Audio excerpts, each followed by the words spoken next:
Сайн байцгаана уу та бүхэндээ. Энэ сайхан өдрийн мэндийг хүргэе. За би та бүхэндээ одоо энэ техник технологийн хөгжил гэж яригадаад байгаа хөгжлийн тухай, за хиймэл оюун ухааны хөгжил, за энэ хөгжил нэртэй хор хөнөөлийн талаар ярих байгаа. Ухамсар сүнстэй бидэнд ямар хор хөнөөл учруулдаг талаар бас та бүхэндээ тавчхан хүргэнэ. Мөн би одоо үнэн мэдлэгт орсноороо надад миний амьдралд ямар өөрчлөлттэй гарсан, ямар одоо хөгжил төвшлөлтэй яваа талаараа та бүхэнтэйгээ хуваалцсанаа. За үнэн мэдлэгт орохоос өмнө бол би сүнсний талаар ямар ч ойлголтгүй байсан. Сүнс гэхээр одоо кинон дээрээс л хардаг. За кинон дээрээс харахаар үнийг айлах зорилгоор тэр кинонуудыг хийдэг.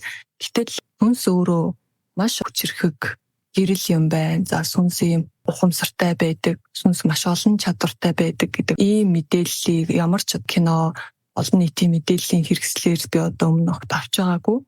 Миний бас өмнө нэг боддог байсан зүйл гэвэл би энэ хоймортой байгаа нэг хараад гайхдаг байсан. Энэ бурхан гэдэг зүйл одоо яг анханасаа яаж үүссэн бэ?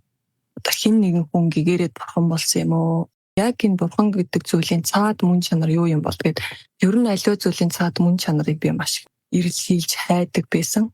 Тэгээ энэ бүхэн маань одоо явсаар байгаад энэ сүнс гэдэг зүйлтэй холбогдоод ингээд энэ амьдралын бүхий сотго чанарын манаас ер нь хөөцөлдөж явсан. Тэгээ ингэж явж байгаад 24 оны өглөөс эхлээд энэ сүнслэг талын мэдээллүүд надад ингээд маш ихээр харагдаад би ч өөрөө тэрийг маш дуртай олж авч сонирхож судалж явсаар байж байгаа. За би ер нь жоо хандах хэрэгтэй юм байна. Өөртөөгөө илүү их цагийг зарцуулах хэрэгтэй байна. Бяцлал хийх хэрэгтэй байна гэдгийг би анх удаа тэгж ойлгож авч ирсэн. Тэгээ ерөнхийдөө үнэн мэдлэг бяцлагтынхаа дарыг харж орж ирж ирсэн байгаа. Тэгээ үнэн мэдлэгт орсныхаа дараа би миний дотор үнэхээр ухамсарт сүнс оршиж идэг юм байна. За оршихтой бүр юм гэрэлтэн оршиж идэг юм байна гэдгийг би олж ухаарч авсан. Энэ бол одоо миний маш том ололт байгаа. Тэгэхээр энийг сонсож байгаа та бүхний дотор ч гэсэн ухамсарт сүнс гэрэлтэн оршиж байгаа шүү. Тэгэхээр энийг бид нар мэддэггүй юм байна. Мэдэхгүй байхаас ч арга байхгүй. Ерөөсөө ухамсарт сүнстэй холбогдох боломжийг надад хааж идэг юм байна. Бид нар ингээл ихээс төрөнгүүт шууд вакцин тарьдаг тийм үү? Вакцин тариад эхэлдэг. Тэр бол ухамсарт сүнстэй холбогдуулахгүй байх ихний арга хэмжээ. Зөвхөн нэгэн тэгээ маш олон арга хэмжээ явагдаж идэг юм. За цэцэрлэгт орно, сургуульд орно. Хүүхдүүд бүгд л нэг адилхан хичээлийн хөтөлбөр үзэл хайрцаглагдсан сэтгүүтэй болоод гарч ирдэг. Ажилд орно, өглөөнөөс орой цаг наргүй маш их завгүй энэ одоо ажлын амьдралын тойрогт орсон. За нэг жоохон цаг зав олдсон тэгэнгүүт бид нэгээд тааш өрөөд авдаг болсон тийм ээ. Нөгөө ухаалаг гар утас за энэ сошиал медиа бидний одоо энэ цаг завыг бол маш их хомсолж идэг. Хичнээн сая тэрбум те минут секунд бүр хүний сонирхол татах контентууд орж ирж идэг болсон байна. Бид нар одоо нөгөө өөрийгөө сонсох, өөртөөгөө байх, одоос ирж байгаа тэр мэдрэмж, мэдээллийг олж авах, барьж авах гэдэг тэр зүйл дээрээ бид нар ерөөсөө бодох тийм цаг наргүй болсон. Тэр ерөөсөө хөгжлийн төлөө нийтээрээ ингээд тэмүүлдэг болсон. За техник технологийн хөгжил бол яг хүний амьдралыг ингээд хөнгөвчлж байгаа юм. Аг хэмнэжийн тий хөдөлмөр хөнгөвчлж сайн зүйл гэд бид нар ингээд хүлээж авдаг. Та бүхэн эргэн тойрноо харахад зурагт, ухаалаг, гар утас, ухаалаг тоосрогч гэдэг битүү цахилгаан хэрэгслүүд байгаа гэрт. Тэгэхээр бид нарт ерөнхийдөө ар хөлөө хөдлөөж хийх одоо ажил үйлдэхгүй болоод байна л да. Тэгэхээр бидний эргэн тойронд байгаа энэ бүхцүүл автомат болоод ингээх тусмаа хүний хөгжил бас энийгээ дагаад автомат болох ийм зам руугаа яваад байгаа юм. За тэгэхээр техник технологийн хөгжлийн хойноос явах тусмаа л бид нар хүн байхаа болж эхэлж байгаа юм байна. Бид нар бол цагийн иргэшээлд маш их орж ингэж амьдарч байгаа. Гэвч бид нар өөрсдөө энэ цаг гэдэг зүйлийг иргэшээж амьдрах хэрэгтэй юм байна. За тэгэл одоо энэ хиймэл оюун ухаан гэж бас маш их хүч төрөн гарч ирж хөгжил бол маш хурдцтай явагддаг та мэдж байгаа. Хиймэл оюун ухаан бол ерөөсөө хүний тархийг дуурайлгаад бүтээчихэж байгаа. Тэгэл хүн юу л хийж чадна тэр бүхнийг хиймэл оюун ухаан хийж чаддаг болно гэсэн юм зорилготойгоор л одоо ерөөсөө хэлээд байгаа. Анхнаасаа яах гэж хиймэл оюун ухааныг хөгжүүлж гаргаж ирж байгаа юм те. Тэр хиймэл оюун өөрийгөө удирдах юм удирдлагын тогтолцоотой болж байгаа. За тэгээд ямар нэгэн доголдол үүслэх гэхэд тэрийг бас өөрөө засна. За тэр ч байтах шин зүйлийг хүртэл сурах чадвартайгаар ингэж гарч ирж байгаа. Тэгэхээр нэг ёсондоо хүн гэдэг бид нар өөртөөгөө ижлэхэн Гэхдээ одоо энэ хиймэл роботуудыг бүтээгээд байгаа тэдэр нь эргээгээд биднэртэй юм өрсөлдөхүйц хэмжээний чадвартай болж ингэж гарч ирж байна. Одоо яг надтай адилхан царайтай робот ингэж гараад ирэхийг бол одоо үүсэхгүй болсон. Яагаад гэх юм бол Facebook дээр бид нар ингээл зураг бичлэг маш их постлдог тийм үү. Тэр бол ингээл цаашаа нөгөө төв бааз руу хадгалагдчихж байгаа. Одоо сүүлийн үед Facebook дээр маш их роботуудыг үйлдвэрлэж байгаа. Үний царайтай тий охтуудын төрхөн өргөн царайнуудыг харуулаад маш их робот үйлдвэрлэж байгаагаа л харуулад идэг болсон. Гэхдээ яг тэр бичлэгийг нөгөө хиймэл оюуханыхаа тусламжтайгаар хийж байгаа юм л да. Тэгээ энэ бол яг нэг талдаа биднэрт бас юм дохио сигнал өгöd байна л да. Ийм болж байгаа шүү. Роботууд та нартай адилхан үл нийлүүлэн зэрэгцэж амьдрах гэдэг шүү. Тэр роботууд бидний амьдрал өчтөрж орж ирээд хамтдаа амьдраад эхлэхийн цагт яг гэхэлэр хүмүүс биднийг бадуурхаж эхэлнэ л дээ. Та нар их дэлхийг бохирдуулж гин сүйтгэж гин. Тэгээд хүмүүс бидний чаддаг бүх зүйлийг тэд нар чаддаг болсон байна. Тэр цагт та нарын хэрэг байна уу гэсэн одоо ийм үзэл чтэй төрөн ирж ирэх ийм аюултай цаг маш ойрхон тулж ирсэн байгаа. Тэгээд хүний тархинд одоо чип суулгаад эхлэхнийг та бүхэн мэдж байгаа. Elon Musk одоо 2 дахь хүнийхээ тархинд чип суулгаад амжилттай боллоо гэд мэдээлэлүүд маш их цацагдчихж байгаа. Одоогийн байдлаар өвчтөе хүмүүсийн тархинд чип суулгаад эхэлж байна л да. Тэр хүмүүсийн гар хөлөө хөдөлгөж алхах тэр хүнд одоо сайн үйл хийж гин гэсэн ийм нэрийн чип суулгаад эхэлсэн байгаа. Явандаа бол энэ эрүүл хүмүүст бас чип суулгаад эхэлсэн. Тэгээд тэр чипийг одоо суулгахгүй штэ гэж бодчих магадгүй. Гэхдээ нөгөө тархинда чип суулгачаар бидний олон цаг, олон хоног жил зарцуулж сурцдаг хэл, ном унших, өөр хүний сурч болдог бүхэл тэр мэдлэг ур чадваруудыг тэр чипний тусламжтайгаар шууд олгодог болчиход байгаа. Тэгэхээр энэ боловсролын салбарын ирээдүй бол ерөөсөө ингээд чипэн дээр тогтоод байгаа. Тэгэхээр ирээдүйд хүүхдүүд өөрийнхөө оюун санаа тархийг ажилуулж тэр сурч хөдөлмөрлөж олж авдаг мэдлэгээ зүгээр чип суулгаад тэргээрээ мөнгө төлөөл авдаг болчиход ийм ирээдүй маш ойрхон ирсэн байна. Анагаахын салбар ч гэсэн адилхан химэл оюун ухааны тусламжтайгаар бүтээсэн химэл идэрхтнийг хүний биед суулгаад хэлнэ. За ингээд ирэхээр хүн чи одоо нөгөө хагас роботсон болоод эхлэх нь. За ингээл баг багаар солигдсоор агаас бид нар бол нэг мэтгэд нийтээрээ тий робот болчихсон.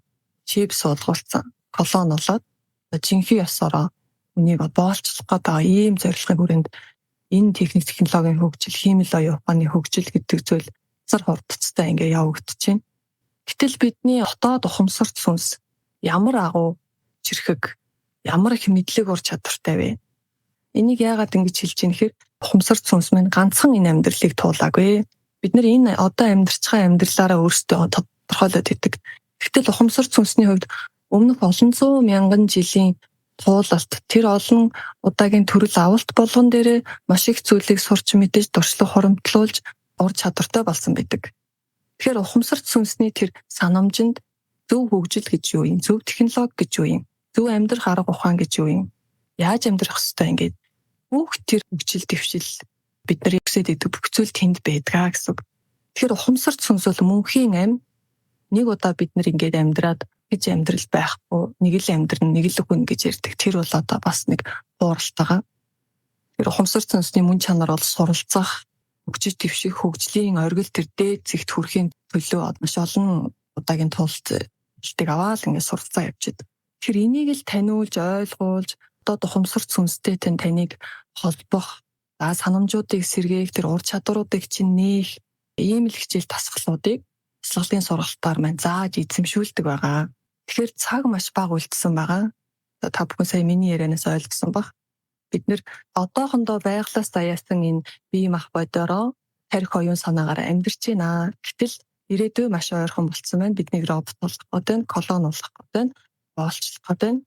Тэгэхээр энэний эсрэг бид нар яг ухамсарт сүнсээ хөгжүүлнэ.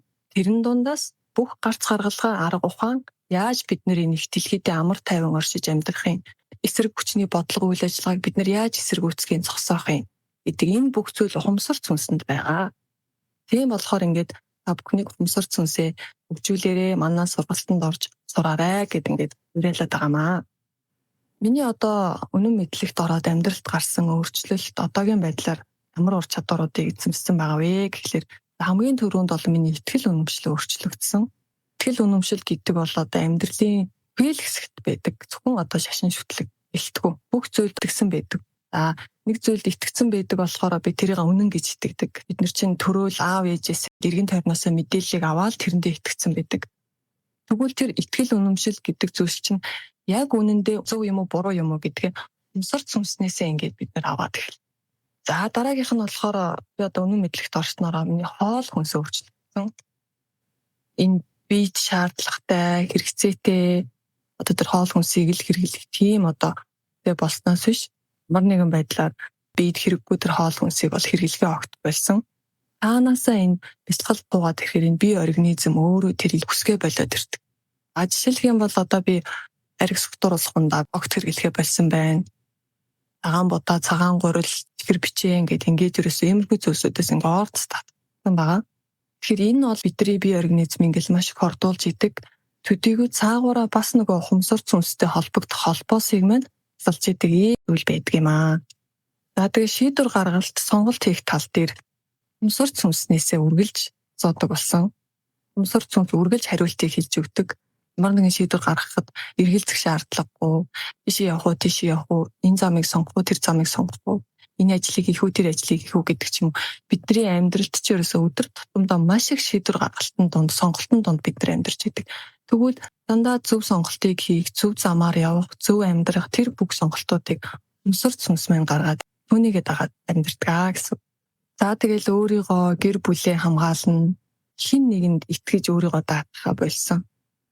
Энд бүх ур чадвар хүч бол одоо миний дотор байгаа учраас хайртай дотны гэр бүлээ бас ингээ хамгаалаа явж идэг. Өсөхгүй байгаа нөхцөл байдлаа бас өөрчилж сурсан. Дээрээс нь одоо биднэрт болгонд одоо тохиолддог энэ төгсрлийн асуудал байна. Би бол үнэн мэдлэгт орсноосоо хойш төгсрхий болсон. Өмнө нь л одоо та нарынхаа адилаар уулзаал төгссөн хүмүүсийн туршлагаас сонсож анх мэдчихсэн л та. Тэгээд өөр дээрээ хэрэгжүүлээд маш олон удаагийн тохиолдлоор амжилттай болж исэн. Цогцоол олох гээл байна тий. За тэгээд дуртаад байх юм бол ер нь зөндөө байгаа. Энэ бол одоо наазахын зүйл. Жирэл та одоо маш хурдан өөртөө эзэмшиж болох юм ур чадварууд байгаа. Тэгээ улам өндөр түвшний мэдлэг ур чадварыг хөгжүүлэх хичээл тасгалдаас хөгжсөөр л байна. Би ийм чадвартай болох юм уу гэдгмээргүй тийм гайхалтай зүйлд одоо ингэ суралтаад явж байгаа. Тэгэхээр энэ ховорхон тохиолдох боломжийг одоо алдалгүй өөрийгөө хөгжүүлж дотоод тэр агуу хүчээ нээгээрээ гэж та бүхнийг урьж байна. За анхаарал тавьсан явдалд баярлалаа.